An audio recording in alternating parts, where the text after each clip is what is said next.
We've completed our first 7 steps, knowing full well we're going to be working on 6 and 7 for the rest of our lives, really, trying to change as the opportunity comes up. Now, we've read in the book where we are spiritually sick, mentally sick, and physically sick. And it says when the spiritual malady is overcome, we straighten out mentally and physically. And we begin to look at those things and begin to realize that all human beings really are born to live in 3 dimensions of life. You know, if God dwells in each of us, we're going to have to live with God whether we like it or not. It's beside the point. The only question is, do we live with Him in harmony or disharmony? I don't know of anybody that ever got in more disharmony with God than we alcoholics have. We also have what we call the mental dimension. We've all got a mind. Sometimes we act like we don't, but we do. And we have to live with our mind, whether we like it or not. It's beside the point. We don't have any choice. And again, do we live there in harmony or disharmony? I don't know of any group of people that ever got more fouled up in their heads than we alcoholics have. For years, I thought the physical dimension was my body only. Today I realize the physical dimension is the world and everything in it, period. Now, we alcoholics don't have any place else to live except here on earth. We don't have any choice in the matter. Whether we like it or not is beside the point. The only question is, do we live on earth with our fellow man in harmony or disharmony? And I don't know of any group of people that ever got more fouled up in our relationship with the world and everybody in it than we alcoholics have. So we were sick spiritually, mentally, and physically. The book talks about a design for living. And it looks to us like these steps are designed in such a manner to put us back together and make us well in all 3 dimensions of life as God intended for us to be in the first place. Step 1, 2, and 3, we got right with the Spirit.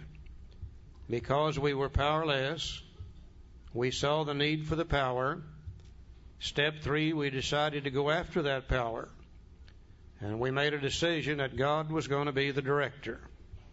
That He's the Father, we're the children, He's the employer, we're the employee. For most of us, that's the first time we've had that relationship with God for a long, long, long time. We got the right relationship in 1, 2, and 3. That removed just enough self-will to let us begin to look into our own minds.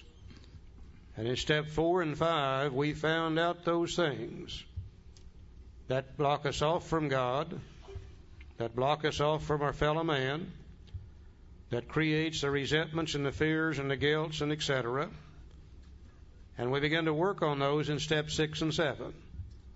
We begin to get right in our minds through 4, 5, 6, and 7. Now that removes just enough self-will to begin to look at our relationship with the world and everybody in it. Now through 4, 5, 6, and 7, we got rid of these resentments up here. We got rid of these fears up here to the level God intended for them to be. But we really haven't done anything about the storeroom back here that's filled with guilt and remorse associated with the harms we've done in the past. And if we want to get right in the physical dimension, our relationship with the world and everybody in it, it's long been known that the way you do that is to make restitution for the things done in the past. Then the guilt and the remorse begins to disappear. Now, I've never yet seen a newcomer come into a meeting and read the steps off the wall and say that I can hardly wait till we get to steps 8 and 9. That looks like a lot of fun. Nobody likes to do steps 8 and 9. Nobody that I've ever met. Some people might, but not that I know. The only question is, can we afford not to do that? It looks like if we don't do that, that guilt and remorse in here just kind of keeps chewing at us. And after a while, it begins to bother our relationship with the world and everybody in it. We start getting sick in our head. And after a while, that backs up and blocks us off from God, and we end up drunk again. You know, when we read the foreword to the second edition, it sounded as though Dr. Bob never took another drink after Bill visited with him the first time. That isn't true. Dr. Bob had one more drunk left in him. Not too long after Bill called on him, and they began to try to work with people, Bob found it necessary to go to a medical convention. And his wife Ann begged Bill not to let him go. Said, Bill, if he goes over there, he'll get drunk. He does it every year. And Bill said, let him go. He's got to learn to live in society where there's always going to be plenty of alcohol. Bob went to the medical convention, got drunk, came back to Akron, showed up at his nurse's home. She called Ann, said, come and get him. He's drunk. And said, get him sobered up. He's got surgery in the morning. He's the only doctor on staff right now that can do this particular surgery. Dr. Bob was a proctologist. Whatever your procto is, I'm glad he wasn't working on mine the next morning. I know that. They went over and got him and brought him back to Dr. Bob's house, and they coffeed him and they walked him and they sobered him to the best of their ability. The next morning, Bill took him to the hospital to do the surgery. In the parking lot at the hospital, Dr. Bob said, Bill, I can't do this surgery. He said, I'm sick and I'm shaking and I'm trembling and I'm going to hurt somebody bad. Bill reached in the back seat of the car, got out a bottle of beer, popped the top on it, said, drink this and you'll be okay. Dr. Bob drank the beer, went upstairs, did the surgery, and sure enough, it came out okay. Now, the only problem is he disappears. Bill's waiting on him down in the parking lot. He waits 2 or 3, 4 hours. He assumes that the beer's triggered the allergy and Bob's off and running. He goes back to Dr. Bob's house. And Bill and Ann wait all afternoon. Late evening, Dr. Bob shows up and he's sober. Bill said, where in the hell have you been?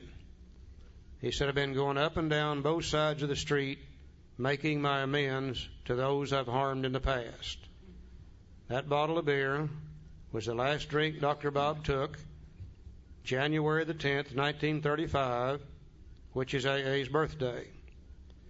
He never would make amends before because he was afraid people would find out he was alcoholic and he would lose what little practice he had left. He didn't know that everybody already knew he was alcoholic. The day he screwed up the courage, mustered up enough courage to make his amends, was the day he took his last drink. Now, I would assume if it's good enough for Bob, it's probably good enough for me too. Let's look at 8 and 9 for just a few minutes. We're not going to go through them in great detail, just a few minutes. He said, now we need more action, without which we find that faith without works is dead. Let's look at steps 8 and 9. You know, generally, if you go to a step study meeting and they begin to talk about step 8, generally the conversation will get over to how they made amends in step 9. But step 8 is a definite step, and it's a step that needs to be done. He said, we have a list of all persons we had harmed and to whom we were willing to make amends. He said, we made it when we took inventory. We would simply take all those names off of column 1, off of those 4 sheets, and anyone that we've harmed, we put them on one long sheet. Haven't made any amends yet. We just made the list. And then the book says we subjected ourselves to a drastic self-appraisal. Well, we did that in steps 4 and 5, a drastic self-appraisal. He said, now we're about to go out to these fellows and repair the damage done in the past. We attempt to sweep away the debris which has accumulated out of our effort to live on self-will and run the show ourselves. If we haven't the will to do this, we ask until it comes. More prayer in step 8. And again, it's real simple. We make the list, then we become willing to the list, and if we're not willing, we ask God to help us to become willing. We haven't made any amends yet. That's step 8. And when we do that, then we've completed step 8.